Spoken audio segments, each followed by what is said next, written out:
नमस्कार, देश देशांतर में आपका स्वागत है। मैं हूं श्याम सुंदर। गेहूं और दूसरे कृषि उत्पादों के समर्थन मूल्य में वृद्धि के मुद्दे पर आमतौर पर किसान संगठनों, राज्य सरकारों और केंद्र सरकार के बीच मतभेद रहना आम बात है, लेकिन इस बार यह विवाद थोड़ा सा अलग है। कृषि मंत्रालय चाहता है कि रबी की फसलों मसलन सरसों, चना, मसूर के अलावा गेहूं का समर्थन मूल्य भी बढ़ाया जाए। कृषि मंत्रालय का कहना है कि गेहूं का समर्थन मूल्य 1170 रुपए से बढ़ाकर 1285 रुपए कर दिया जाए। कृषि मंत्रालय के अनुसार खेती करना कई वजहों से महंगा हुआ है और ऐसे में किसानों को मदद करने के लिए यह फैसला जरूरी है। लेकिन खाद्य आपूर्ति और वितरण मंत्रालय की सलाह है कि गेहूं का समर्थन मूल्य ना बढ़ाया जाए, इससे महंगाई बढ़ सकती है। मंत्रालय का कहना है कि सरकार के इस कदम से फूड सब्सिडी बेतहाशा बढ़ जाएगी। 2011-2012 में फूड सब्सिडी 1,03,695 करोड़ रुपए थी, जबकि 2010-2011 में यह सब्सिडी 62,929 करोड़ रही थी। इस पूरे मसले पर बातचीत के लिए आज हमारे साथ कई खास मेहमान मौजूद हैं। स्टूडियो में एनसी सक्सेना साहब राष्ट्रीय सलाहकार परिषद के सदस्य हैं, हरबीर सिंह सीनियर एडिटर हैं, अमर उजाला में इस तरह के मामलों पर पैनी नजर रखते हैं। हरबीर जी, आपसे चर्चा की शुरुआत करना चाहेंगे। एक प्रस्ताव है कृषि मंत्रालय का कि समर्थन मूल्य बढ़ा दिया जाए गेहूं का बाकी फसलों के साथ। हालांकि अभी उस पर कोई अंतिम फैसला नहीं हुआ है, लेकिन उनका प्रस्ताव है। कहा यह जा रहा है कि जो फूड एंड सप्लाई मिनिस्ट्री है वो इस प्रस्ताव के खिलाफ है। और ऐसे भी हमने कई बार चर्चा सुनी जब महंगाई पर चर्चा होती थी कि किसानों को क्योंकि सरकार की तरफ से ज़्यादा पैसा देने की कोशिश हो रही है, इसलिए भी वो भी शायद एक कारण है महंगाई बढ़ने का। और अब जब फूड सिक्योरिटी बिल की बात हो रही है तो वैसे में बहुत सोच समझ के ये फैसला लेने की ज़रूरत है। देखिए, एक तो मैं ये कहूँगा बहुत अनफॉर्चुनेट है कि अभी तक हम लोगों ने रबी फसलों का समर्थन मूल्य घोषित नहीं किया है। ये नियम है कि फसल की बुआई के पहले आपको घोषणा कर देनी चाहिए, जिससे कि किसान अपना फैसला ले कि उसे उस फसल की बुआई करनी है या नहीं करनी है। उसका भी एक इकोनॉमिक डिसीजन होता है। जैसे बाकी लोग अपने काम धंधे करके अपनी आजीविका चलाते हैं, किसान के लिए ये एक कॉमर्शियल डिसीजन होता है, लेकिन वो पॉलिसी से बंधा रहता है और सरकारें कई बार तो बहुत देर तक ये फसलों के दाम तय करते रहती हैं।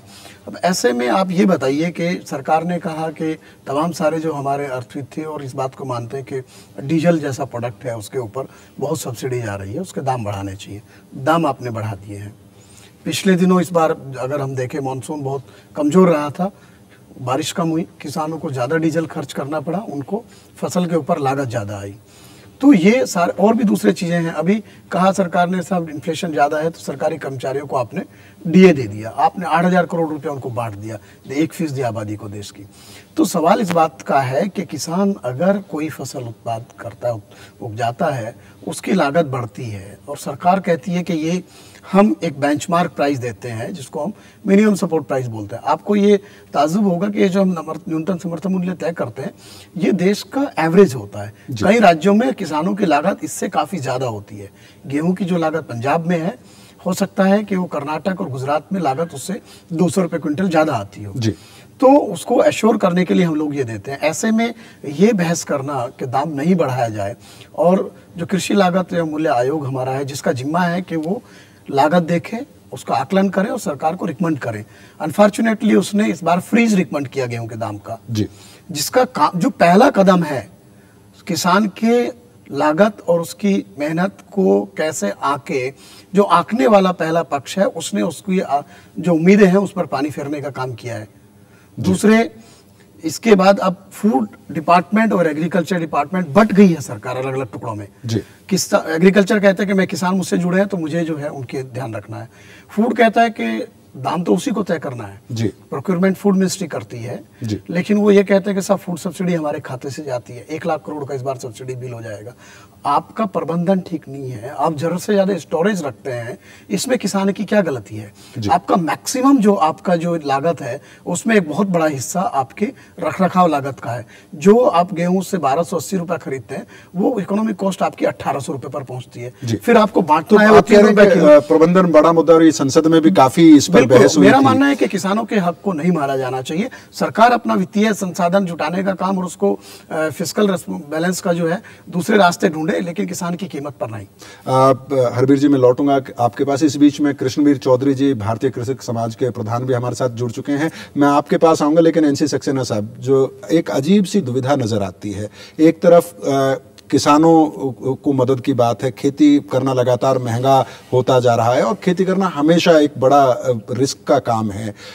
चाहे वो अभी भी उस तरह का क्रॉप इंश्योरेंस उतना कॉमन नहीं है हिंदुस्तान में, उस तरह की सुविधाएं शायद भारत के किसान को अभी भी नहीं मिलती हैं। ऐसे में ये जो दुविधा है, इसको आप कैसे देखते हैं, क्या रास्ता है? देखिए, हमारी कृषि उत्पादन संबंधी जो नीतियां हैं वो बहुत गलत हैं और उनमें एक आमूल परिवर्तन की आवश्यकता है। आप अगर देखें पिछले 50 वर्षों में क्या हुआ है, 70 के दशक में, 80 के दशक में उत्पादन भी बढ़ा है काफी और गरीबी का भी कम हुई। लेकिन अब 1995 के बाद भारत सरकार के अपने आंकड़े बताते हैं कि प्रति व्यक्ति कृषि उत्पादन में और खाद्यान्न उत्पादन में कमी आ रही है। क्रॉप प्रोडक्शन की जो बढ़ने के रेट है, जो पहले 80 के दशक में 4.4% थी, वो अब घटकर 1.2% हो गई है। इसका मुख्य कारण ये है कि 70 और 80 के दशक में हमने कृषि में इन्वेस्टमेंट पर जोर दिया। हमने सिंचाई के साधन बढ़ाए, हमने किसानों तक बिजली ले जाने का प्रबंध किया, हमने ग्राउंड वाटर की जो नई टेक्नोलॉजी थी वो उसमें आई और ग्रीन रिवोल्यूशन की टेक्नोलॉजी आई। तो टेक्नोलॉजी, इन्वेस्टमेंट और पावर, इरिगेशन, रोड्स, इन पर अब जोर खत्म हो गया है और हम सिर्फ बात कर रहे हैं सब्सिडी की। क्योंकि किसान को हम कृषि में इन्वेस्ट नहीं कर रहे हैं, तो इसलिए अगर हम सब्सिडी के द्वारा ही हायर प्राइस देना जरूरी है। क्योंकि अगर आप इन्वेस्ट नहीं करेंगे तो सब्सिडी का जो एक उसकी लागत बढ़ेगी, लागत बढ़ती है। तो लागत बढ़ने का होता ये है कि सब्सिडी अगर हम हायर प्राइस जब देते हैं, हायर प्राइस देने से प्रोडक्शन उतना नहीं बढ़ता है कि खेती और मजदूरों को कोई लाभ नहीं होता है। और अभी हालत ये आप देख रहे हैं कि हमारे पास 80 मिलियन टन हमने इकट्ठा कर लिया है, क्योंकि जो सरप्लस किसान हैं उनसे तो अब गल्ला मिल जाता है। जो छोटे किसान हैं, जो हमारे बैकवर्ड रीजन से, उन पे कोई भी ध्यान नहीं है। आज हालत ये है कि 80 मिलियन टन या तो हम चूहों को खिला रहे हैं या हमारे जो विदेश के जानवर है उनको हम एक्सपोर्ट कर खिला रहे हैं। तो इसमें मेरा तो कहना ये है कि अगर आप देखें कि इरिगेशन जो है हमारा पिछले 10-15 वर्ष से 53 मिलियन हेक्टेयर पर खामोश है, उसमें कोई बढ़ोतरी नहीं हुई। ग्राउंड वाटर नीचे गिरता चला जा रहा है, जिसकी वजह से कृषि की जो उत्पादन उनको अब अधिक नीचे बोर करना पड़ता है। तो इन बातों पर अगर हम ध्यान नहीं देंगे तो ये जो शिज्म बन गया है, एक तरह का जो एक डुअल स्थिति पैदा हो गई है कि कृषि विभाग का एक कहना है, फूड विभाग का एक कहना है और दोनों में कोई सामंजस्य नहीं हो पा रहा है। ये बढ़ता चला जाएगा, हमारी सब्सिडी बढ़ती चली जाएगी और गवर्नमेंट जो सब्सिडी अफोर्ड नहीं कर पाएगी तो हम किसान को उचित मूल्य नहीं दे पाएंगे। इसलिए मेरा कहना यह है कि सब्सिडी से ध्यान हटाकर हमें निवेश पर ध्यान देना चाहिए और जो बैकवर्ड रीजन्स हैं, स्मॉल फार्मर्स हैं, उन पर ध्यान दें। आज क्या हो रहा है कि क्योंकि खेती में रिस्क बढ़ता चला जा रहा है और कैपिटल इंटेंसिटी बढ़ रही है, इसलिए छोटा किसान जो है वो तो मजदूरी करता है, वो तो जाके काम करता है अपने ब्रिक में भट्टे पर और अपने खेत को लीज आउट कर देता है बड़े किसान के लिए। तो जो ऑपरेशनल होल्डिंग्स का जो एक इनइक्वालिटी है वो बढ़ती चली जा रही है। इसकी वजह से आप देखेंगे कि हमारा जो प्रोडक्शन है वो गिरता चला जा रहा है, लेकिन सरप्लस, आर्टिफिशियल सरप्लस बढ़ता चला जा रहा है। आज हालत ये है कि भारत सरकार का अपना आंकड़ा ये कहता है कि जो गांव के गरीब हैं उनका कंजम्पशन, सीरियल कंजम्पशन है 10 केजी पर मंथ, लेकिन जो बड़े लोग हैं गांव के वो 14 केजी उनका कंजम्पशन है। ये 4 केजी का फर्क है, जबकि जो बड़ा आदमी है जो कि नॉन पुअर है, वो ना तो उसके पास वो तो इतना मेहनत भी नहीं करता और उसके पास पैसा है, वो फ्रूट्स खरीद सकता है, वो सब्जियां खरीद सकता है, वो अंडा खरीद सकता है, गरीब ये सब नहीं कर सकता। तो ये बहुत ही गलत पॉलिसीज फॉलो हो रही है, जिसका पॉलिसी आपको लगता है कि नीति बदलने की जरूरत है, बदलने की आवश्यकता है। इसमें एक आमूल थिंकिंग की आवश्यकता है। इसको हम एक नैरो व्यू पॉइंट से ना देखें कि कृषि विभाग सही है कि फूड विभाग सही है। जी, कृष्णवीर चौधरी जी, जो मिनिमम सपोर्ट प्राइस है, एनसी सक्सेना जी की बात सुनने के बाद ऐसा लगता है, और कई बार ऐसा शायद ये सही भी है कि जैसे पंजाब ने कहा है कि अभी 1285 का जो कृषि मंत्रालय ने प्रस्ताव रखा है कि 1285 मिनिमम सपोर्ट प्राइस गेहूं का कर दिया जाए, उस पर भी फूड एंड सप्लाई मिनिस्ट्री के ऑब्जेक्शंस हैं, उस पर भी अभी कोई फैसला हो पाएगा इसमें बड़े संदेह हैं। लेकिन पंजाब का कहना है कि नहीं, आप 2200 रुपया कर दीजिए इसको बढ़ा के, उनकी मांग है, और कम से कम 1800 रुपए से कम तो नहीं होना चाहिए। लेकिन कहीं ना कहीं ये बहुत एक तरह से पॉपुलिस्ट मेजर्स नजर आते हैं, एक तरह से किसानों को लुभाने की कोशिश होती है, एक राजनीतिक मांग ज्यादा होती है राज्य सरकारों की, जो एनसी सक्सेना साहब कह रहे हैं कि नीतियों में परिवर्तन की जरूरत है। देखिए, दो चीजें हैं। एक तो जो उत्पादन लागत है उसके बढ़ने के लिए तो नीतियां वाकई जिम्मेदार हैं, इसमें कहीं कोई दो राय नहीं है। जो सक्सेना साहब ने कहा कि 70 से 80 के दशक की जो बात कही, वो सरकारों की सोच बहुत पॉजिटिव थी कृषि के क्षेत्र में, ये सोच का फर्क है। आज तो, उस समय तो कृषि विभाग और खाद्य विभाग अलग अलग नहीं था, एक ही मंत्री होते थे, एक ही विभाग होता था, सारी जिम्मेदारी एक हाथ में होती थी। अब जो सब्सिडी का खेल है, इसमें किसान को क्यों मारा जाए, सबसे मेरा पहला सवाल ये है। दूसरा सवाल ये है कि जो राष्ट्रीय किसान आयोग की सिफारिश थी, उसमें बहुत साफ करा था, या तो सरकार का कमीशन बनाने की मंशा थी तो क्यों बनाया, अगर नहीं चाहते थे बनाया तो उसमें यह है जो लागत आ रही है उसमें किसान का भी कुछ मुनाफा जोड़ा जाना चाहिए या नहीं जोड़ा जाना चाहिए सरकार के सामने। इसी वजह से उस रिपोर्ट को आज तक लागू नहीं किया। सवाल ये नहीं है, 1600 रुपए कुंटल लागत आ रही है गेहूं की, अगर आप ईमानदारी में देखें, लेकिन क्योंकि किसान परिवारों को जो छोटे से छोटा बच्चा है वो भी उसी में काम कर रहा है, उसकी कहीं कोई अकाउंटेबिलिटी नहीं है। महिला भी काम कर रही है, आदमी भी कर रहे हैं, बुजुर्ग भी कर रहे हैं, सारे लोग मिलकर काम कर रहे हैं। अगर उसको मैकेनाइजेशन की बात करेंगे तो इसकी कॉस्ट बहुत बढ़ जाएगी। सरकार जो कारपोरेट एग्रीकल्चर की बात कर रही है वो बहुत कॉस्टली। आप कुल मिला के कह रहे हैं कि अगर आप तमाम लेबर जोड़ दें उसमें तो प्रोडक्शन कॉस्ट। मैं एक बात और कह रहा हूं, जो वर्तमान में कृषि लागत मूल्य आयोग के अध्यक्ष बनाए गए हैं, इनका तो पहले से ये कहना था कि किसानों को गन्ना बोना बंद कर देना चाहिए। मेरे से कई मीटिंगों में कहा गेहूं बोना बंद करो, धान बोना बंद करो। अरे भैया, अगर धान, गेहूं और गन्ना बंद करवाना है तो इस देश की खाद्यान्न सुरक्षा क्या करना चाहते हैं? वो ये कहते हैं बाहर से हम आयात कर लेंगे सस्ता। आज उनकी ये सोच जो है सामने प्रदर्शित हो रही है। आखिर फ्रीज क्यों करने की बात आपने की, ये बड़ा सवाल देश के सामने। क्या आप, आज तो आपके पास गेहूं है, लेकिन जब अगले साल किसान नहीं बोएगा, क्यों बोएगा, कहां तक जेब से भरेगा? आप बताएं ना। आप हर चीज के दाम बढ़ा रहे हैं, बिजली के दाम बढ़ा रहे हैं, डीजल के दाम बढ़ा रहे हैं, उर्वरकों के दाम बढ़ा रहे हैं, आप पेस्टिसाइड्स के दाम बढ़ रहे हैं, लेबर का दाम बढ़ रहा है, हर चीज का दाम बढ़ रहा है, किसान का दाम नहीं बढ़ेगा। किसान ने क्या अपराध कर दिया इस देश में? इस देश की जनता का पेट भर दिया, ये सबसे बड़ा अपराध कर दिया। कृष्णवीर चौधरी, ये तो सबसे बड़ी सजा है। इस मसले से जुड़े जो भी मुद्दे आपने उठाए इस पर और चर्चा करेंगे, लेकिन फिलहाल वक्त है एक छोटे से ब्रेक का।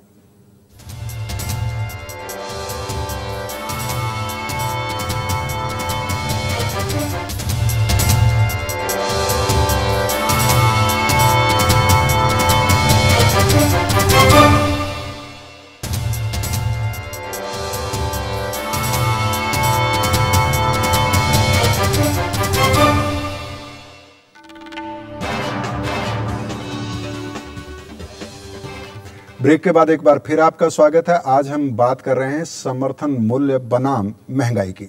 हरबीर जी, ये इस बात में कोई दो राय नहीं है, एनसी सक्सेना साहब भी कह रहे हैं कि शायद नीतियां उस तरह के नहीं है, उस तरह का इन्वेस्टमेंट नहीं है, लगातार खेती की लागत बढ़ी है।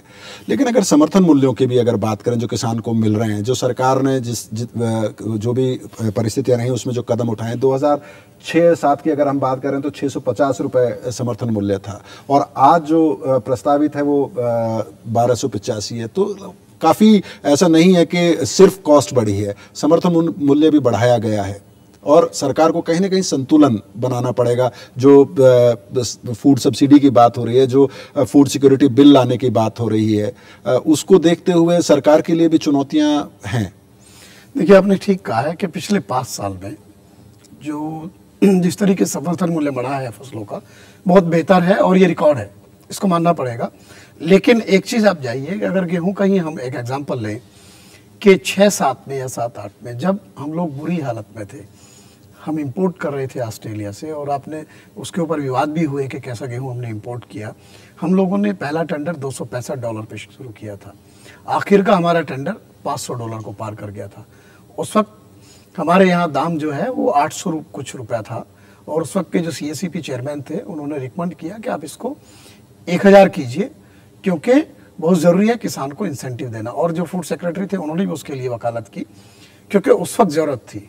और 1000 रुपया एक अपने आप में एक ऐसा बैरियर तोड़ के 1000 रुपये का दाम तय किया गया था, जो एक ऐतिहासिक स्तर था। उसके बाद ये दाम बढ़े, उसके बाद आपके पास गेहूं के लगातार उत्पादन बढ़ा, और आपने निर्यात किया। उसके बाद जी, आयात रोकने के बाद हम लोग ऐसी स्थिति में हैं कि अगर एक मानसून फेल हो जाता हमारे यहाँ, इमीडिएटली अगली बार हम लोग आयात की स्थिति में आ जाते हैं। अब भले ही अभी हमारे पास जो स्टॉक है, वो जो आपने जिक्र किया कि फूड सिक्योरिटी बिल की बात है, कहते हैं साहब उसके लिए 600-700 लाख टन चाहिए, उसके लिए आपने रोक के रखा।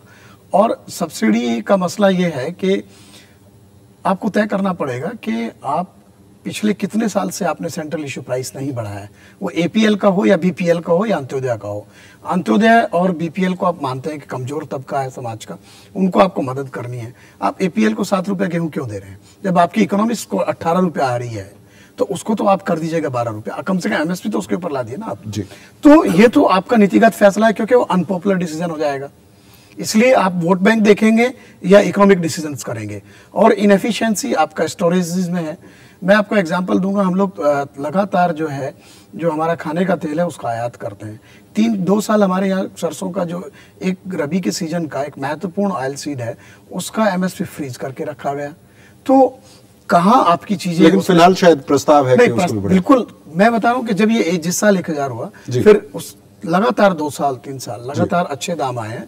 और मेरा मानना है कि अभी जो दाम है फसलों के वाजिब हैं, उसमें किसानों के लिए हम ये तो नहीं कह सकते सुपर प्रॉफिट है, लेकिन अगर ये दाम ठीक से मिले, जो न्यूनतम समर्थन मूल्य अभी जैसे खरीफ में है या आगे रबी में तय करना, तो आप उसको न्याय सकते, तो मैं मानता हूँ कि वो रीजनेबल प्राइस है, और क्योंकि आप बहुत जरूरत से ज्यादा भी आप नहीं जी। मैं ये कहना चाहूंगा कि देखिए, पहली बात समझ लें कि ये जो 80 मिलियन टन हमारे पास रखा हुआ है जी, और किसानों से हम जो खरीदते हैं, ये एक आर्टिफिशियल सरप्लस है जी। ये ऐसा नहीं है कि लोगों का पेट भर गया, पेट भरने के बाद कुछ लोगों को अनाज नहीं मिल रहा है, इसलिए ये सरप्लस है। अनाज नहीं मिल रहा है। आप देखें, दूसरी बात ये है कि भारत सरकार का इकोनॉमिक सर्वे का अपना आंकड़ा ये कहता है कि 80 के दशक में जो हमारा जो अवेलेबिलिटी थी, जो कि एक कंजम्पशन कह सकते हैं उसको हम, वो था खाद्यान्न के मामले में करीब 500 ग्राम पर डे पर कैपिटा, आधा किलो तब मिलता था। ये जो 500 ग्राम है, ये घटकर अब 430 पर आ गया है। तो एक तरफ तो हम कह रहे हैं कि हमारी ग्रोथ बढ़ रही है, लेकिन अब हालत ये हो गई है कि भुखमरी बढ़ती चली जा रही है, और जो गरीबों को थोड़ा इनकम बढ़ी भी है, तो वो उनको खर्चा करना पड़ता है एजुकेशन में। लेकिन अभी जो एक बात मैं कहना चाहूंगा मार्केटिंग के बारे में। आप देख रहे हैं, हम ये बात कर रहे हैं समर्थन मूल्य की। समर्थन मूल्य जो है वो ये सही है कि गेहूं में जब अनाउंस होता है तो काफी किसानों को मिल जाता है, धान में नहीं मिलता है। धान में आप देखेंगे पंजाब में, हरियाणा में, आंध्र प्रदेश में, छत्तीसगढ़ में धान का मूल्य मिलता है। बिहार के जब धान का 12 रुपए प्रति किलो पंजाब के किसान को मिलता है, बिहार में, उड़ीसा में, वेस्ट बंगाल में 6 से 7 रुपए मिलता है, क्योंकि वहां पे धान का खरीद नहीं करती।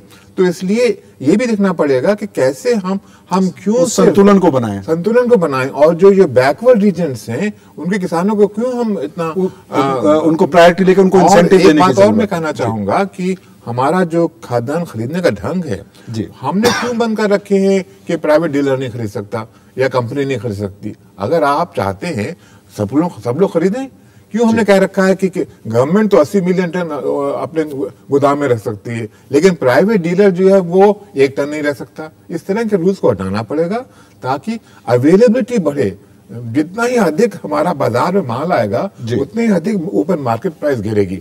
ओपन मार्केट प्राइस बढ़ती चली जा रही है, जिसका कि सीधा नुकसान गरीबों को हो रहा है। जी, कृष्णवीर चौधरी जी, जो एनसी सक्सेना साहब कह रहे हैं कि ये एक तरह से आर्टिफिशियल सरप्लस है, बिकॉज जिन लोगों को मिलना चाहिए खाना, अनाज मिलना चाहिए और खाद्यान्न मिलने चाहिए, उनको नहीं मिल रहा है, इसलिए आप जमा करके रख पा रहे हैं। खाद्य सुरक्षा बिल की तैयारी हो रही, शायद उस दिशा में वो एक बेहतर कदम होगा।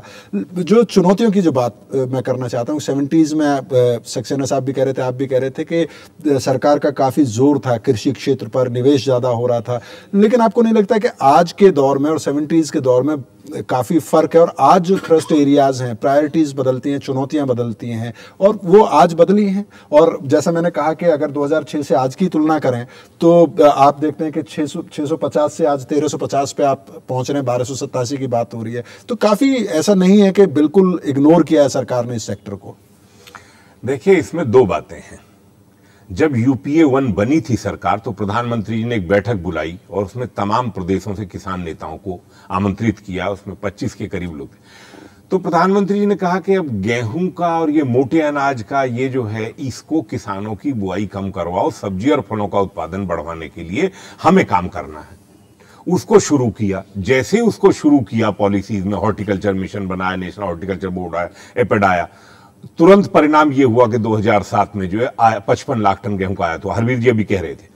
उसके बाद जैसे ही आयात करना पड़ा और इंटरनेशनल प्राइस ऐसे शूटअप करता है, जैसे ही भारत की डिमांड बढ़ती है किसी भी एक प्रोडक्ट की, जो खाद्य का है, उसमें अंतर्राष्ट्रीय बाजार में फिर लूट शुरू हो जाती है। भारत की इतनी बड़ी मांग है। अब गेहूं के उत्पादन बढ़ाने के लिए स्पेशल मिशन बनाना पड़ा, तो अब गेहूं का उत्पादन दोबारा से बढ़ाया गया। ये चीजें ये हैं, हमको अपनी डिमांड एंड सप्लाई का अभी नहीं पता। हमारा कोई प्लान नहीं है, स्टेट का प्लान नहीं है, डिस्ट्रिक्ट का प्लान नहीं है, कितना कंजम्पशन की कितनी डिमांड है, हमने कोई प्लानिंग नहीं की। हम बिल्कुल अंधेरे में सारा तीर चलाते हैं और जो कुछ हो रहा है वो सब आंकड़ों का खेल है। हकीकत ये है कि हमको अपना प्लानिंग करना पड़ेगा डिस्ट्रिक्ट लेवल पर, ब्लॉक लेवल पर, और उससे हमें स्टेट और सेंटर में तब हम आएंगे। अभी आंकड़ों की सच्चाई ही कुछ, ये हकीकत है कि गरीब कि परिवार को रोटी भरपेट आज नहीं मिल रही है। आज भी करीब 35% आधा पेट भूखा हो रहे हैं। आऊंगा मैं आपके पास, कोशिश करूंगा, समय कम है। हरवीर जी, जो अभी कृष्णवीर चौधरी जी कह रहे थे, अभी एनसी सक्सेना साहब ने भी मसला उठाया कि वाटर लेवल जो है वो लगातार नीचे जा रहा है, खासतौर पर हरियाणा, पंजाब में तो ये बहुत बड़ा मुद्दा है। और उससे न सिर्फ ज़मीन की जो ऊपर की सॉयल है, उपजाऊ जो सॉयल है, उसको नुकसान हो रहा है, बल्कि महंगी भी हो रही है खेती करना। वैसे में कई बार इस तरह के प्रस्ताव आते हैं कि आपको धान की खेती नहीं करनी चाहिए, उस इलाके के लिए सूटेबल नहीं है, आप सब्जियाँ उगाइए, आप दूसरे फसलें जिनसे किसान को सीधा नगद पैसा भी मिलता है। फिर कृष्णवीर चौधरी जी कह रहे हैं कि उससे फूड सिक्योरिटी आपकी खतरे में पड़ जाती है। कहीं ना कहीं बैलेंस, कहीं ना कहीं प्राथमिकता की दिक्कत है। देखिए, आपने बिल्कुल ठीक कहा है कि पंजाब या हरियाणा में हमें धान का उतना उत्पादन नहीं करना चाहिए जितना हम कर रहे हैं। और पहले तो वहाँ लोग गेहूं कटते ही अप्रैल के बाद मई में धान रोपने का काम शुरू कर देते हैं। वहाँ की राज्य सरकारों ने उसके ऊपर रोक लगाई, क्योंकि गर्मी में इतना पानी चाहिए, बहुत ज़्यादा पानी नीचे से निकलता था। कुछ जगह बिजली पर सब्सिडी भी है, उसका लोगों को कष्ट नहीं होता था। सवाल ये है कि ये तो आपने बिल्कुल ठीक कहा है कि हमें डाइवर्सिफाई करना चाहिए, और जिस क्लाइमेट कंडीशन के लिए, जैसे सक्सेना जी ने कहा कि ऐसे राज्य हैं जहां बहुत गुंजाइश है, पूर्वी राज्य हमारे बिहार है या उड़ीसा है या और दूसरे उस तरफ के राज्य में बहुत पोटेंशियल है, खासतौर से धान जैसी फसल का ग्रो करने का। वहाँ मार्केटिंग की फैसिलिटीज़ नहीं है। आप कहते हैं किसान को वो दूसरी फसलें उगाए, सबसे एश्योर्ड उसको लगता है कि अगर धान और गेहूं में उगा लेता हूं तो पंजाब या हरियाणा या उत्तर के कुछ हिस्सों में, अब तो मध्य प्रदेश भी अच्छा हो गया है, वहां पर राज्य सरकारों की या केंद्र की एजेंसियां खरीद करती हैं, उसका एश्योर्ड है कि मार्केट मुझे अवेलेबल है।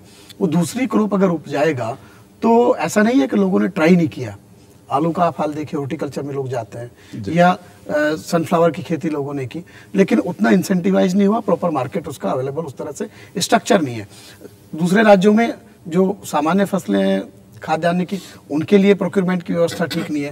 तो सवाल वही आ जाता है कि नीतिगत स्तर पर और ढांचागत क्षेत्र में आपका निवेश क्या है। जब तक हम इंफ्रास्ट्रक्चर डेवलप नहीं करेंगे, जगह जगह स्टोरेज फैसिलिटी नहीं करेंगे, और एक तरफ हम लोग कहते हैं हम इतना मॉडर्न हो गए, सब कुछ हम लोग डिजिटलाइज कर देना चाहते हैं, सब कुछ बैंक कैश ट्रांसफर्स उस तरीके से हम कर देना चाहते हैं ऑनलाइन, लेकिन अभी तक आपने एग्रीकल्चर में कोई ऐसी व्यवस्था नहीं की कि कम से कम किसान को दाम का ही पता लग जाए हर मंडी में कि आज दाम क्या है, और उसको खरीदने के लिए कोई सिस्टम हो, कोई मॉनिटरिंग ठीक से हो जाए। तो ये जब तक आप नहीं करेंगे तब तक आप फसलों को विविधीकरण नहीं कर पाएंगे। और ये रेलिवेंट इशू है कि वाटर टेबल नीचे जा रही है, बहुत बड़ा चैलेंज है, डार्क जोन पे लगातार बातें हो रही है और वो नीचे ही जा रहा है, और पहले सामान्य ट्यूबवेल होती थी, अब वो सबमर्सिबल पंप्स हो गए। तो ये भविष्य बहुत अच्छा नहीं है। तो सारी चीजें सरकार को देखनी पड़ेगी कि किस तरीके से किसानों को दूसरी फसलों की तरफ ले जाएं, उनकी इनकम का ख्याल आपको रखना पड़ेगा, उसको एश्योर करना पड़ेगा, और जो फसलें जहां रेलिवेंट है, जिन इलाकों में जहां हम अपने प्राकृतिक संसाधनों का भी संतुलित तरीके से उपयोग कर सकते हैं और किसानों को भी फायदा हो, उस तरफ जाना पड़ेगा। एनसी सक्सेना साहब, आखिरी कमेंट प्रोग्राम का जो अभी तक हमने चर्चा की है, किस नतीजे पे पहुंचते हैं? देखिए, सबसे बड़ी बात जो मैंने कहा है कि हमें कृषि में निवेश बढ़ाना पड़ेगा, और ये जो गिरता हुआ ग्राउंड वाटर है, इसका सबसे अधिक नुकसान होता है छोटे किसान को। मैंने देखा हुआ है स्वयं कि छोटा किसान पहले उत्तर प्रदेश में 15-20 फीट नीचे पानी से रहर चलाकर खेत अपना सिंचाई किया करता था। बगल के बड़े किसान ने ट्यूबवेल लगा दिया, उसका पानी नीचे चला गया। तो इसलिए एक तरह से छोटे किसान का पानी बड़े किसान ने चोरी कर लिया। तो इस चोरी को हम बढ़ावा दे रहे हैं। तो इसलिए बहुत जरूरी है कि हम एक ग्राउंड वाटर के पर ज्यादा जोर दें, और जो पिछड़े हुए हमारे इलाके हैं, सेंट्रल इंडिया है, ईस्टर्न इंडिया है, वहां पर देखें कि क्यों प्रोडक्शन नहीं बढ़ रहा है।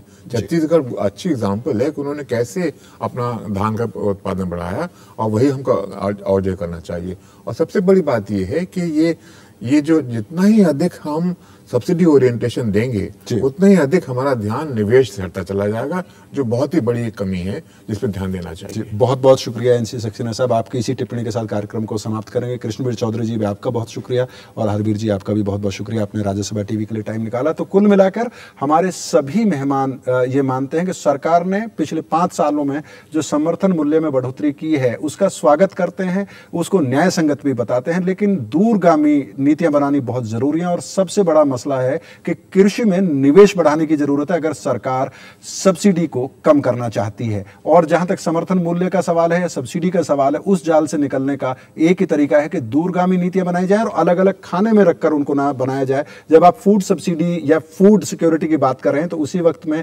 खेती में जो लागत बढ़ रही है, किसान के जो मुद्दे हैं उनको भी अगर ध्यान में रखा जाएगा और एक संतुलन बनाया जाएगा, और नीतियां बनाते वक्त सीमांत और छोटे किसानों को भी अगर ध्यान में रखा जाएगा, तो ये भारत के कृषि क्षेत्र के लिए शुभ होगा, अच्छा होगा। इसी कमेंट के साथ देश देशांतर को आज यहीं विराम देते हैं। कल इसी समय आपसे फिर मुलाकात होगी, तब तक के लिए मुझे अनुमति दीजिए। नमस्कार।